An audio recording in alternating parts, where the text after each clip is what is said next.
Welcome bank two माय channel. तो आप लोग कैसे हो? आई होप आप लोग अच्छे होंगे। मैं भी बिल्कुल अच्छी हूँ।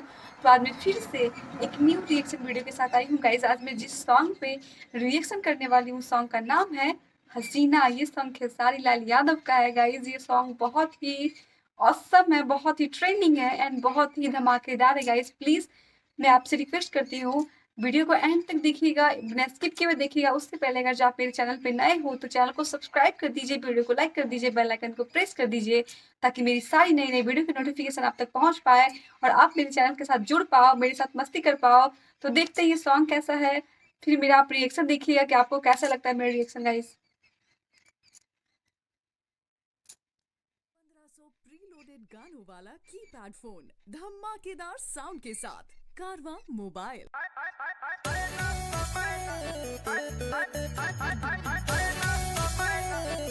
क्या हॉट सीन है, क्या हिलाती है और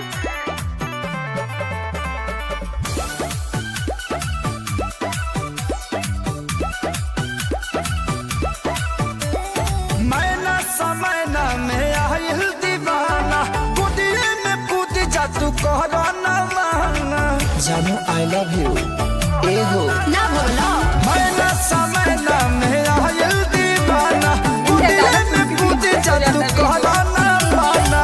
सुना हो कहिले नाचे से पहिले तनी मनी डाला हमरा टीना में लगे दिल ना बा अच्छा हसीना तहरा सीना में लगे दिल ना बा हसीना तोहरा सीना में लगे।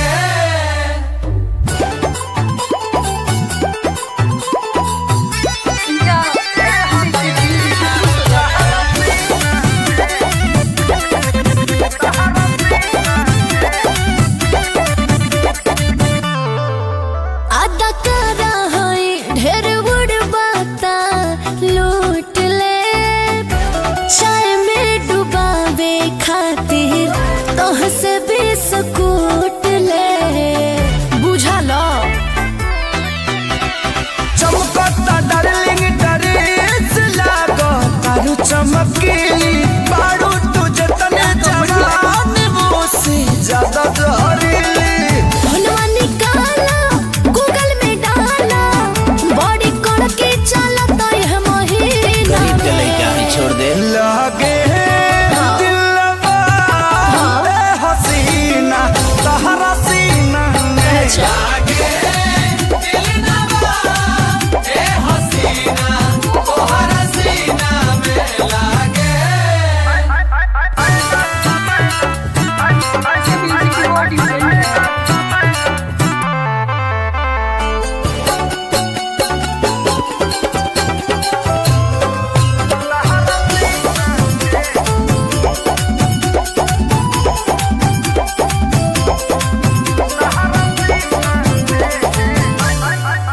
ढेर बना जाने ए बाबू तू हो चालाक हो कितना लोग के देखले बानी मारत डायलाक हो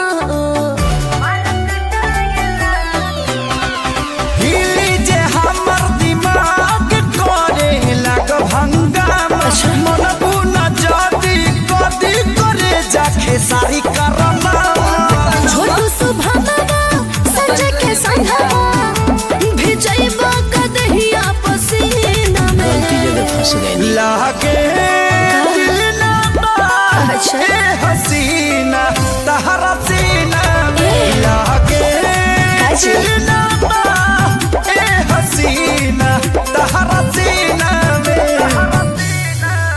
लागे दिल ना बा ए हसीना तोहरा सीना में लागे दिल ना बा ए हसीना तोहरा सीना में लागे। यू आर गो जो अरे पूरा इंडिया जो मतलब कुछ भी खेसारी भैया का बात ही बिल्कुल अलग रहता है। गाइस आपको ये सॉन्ग कैसी लगी, मेरी रिएक्शन कैसी लगी? मुझे ये सॉन्ग बहुत ही अच्छी लगी, बहुत डिफरेंट म्यूजिक था इस सॉन्ग में। इस सॉन्ग की स्टोरी बहुत अच्छी थी, क्वालिटी बहुत अच्छी थी, मुझे ये सॉन्ग बहुत ही अच्छी लगी। आपको मेरी रिएक्शन कैसी लगी गाइस, प्लीज़ कमेंट कीजिएगा। मैं आपकी कमेंट का बहुत ही बेसब्री से इंतजार करती हूँ। प्लीज़ गाइस, मैं भी नई हूँ, मेरा थोड़ा सा सपोर्ट कीजिए आप लोग। आप लोग के एक कमेंट, एक लाइक और एक सब्सक्राइब से मुझे बहुत ज़्यादा मोटिवेशन मिलता है। तो प्लीज़ गाइस कमेंट करना मत भूलिएगा कि आपको मेरी रिएक्शन कैसी लगी। अगर अच्छी लगी हो तो मेरे चैनल को सब्सक्राइब कर दीजिएगा, वीडियो को लाइक कर दीजिएगा, बेल आइकन को प्रेस कर दीजिएगा। नेक्स्ट किस सॉन्ग पे आपको रिएक्शन चाहिए प्लीज़ गाइस कमेंट कीजिएगा। मैं आपसे रिक्वेस्ट करती हूँ कि कमेंट कीजिएगा, ठीक है? तो मिलती हूँ गाइस नेक्स्ट वीडियो में। Bye bye, take care. तब तक आप लोग अपना ख्याल रखिएगा, अपनी फैमिली का ख्याल रखिएगा, मजे में रहिएगा। मिलती हूँ मैं नेक्स्ट वीडियो में। Bye bye, take care guys.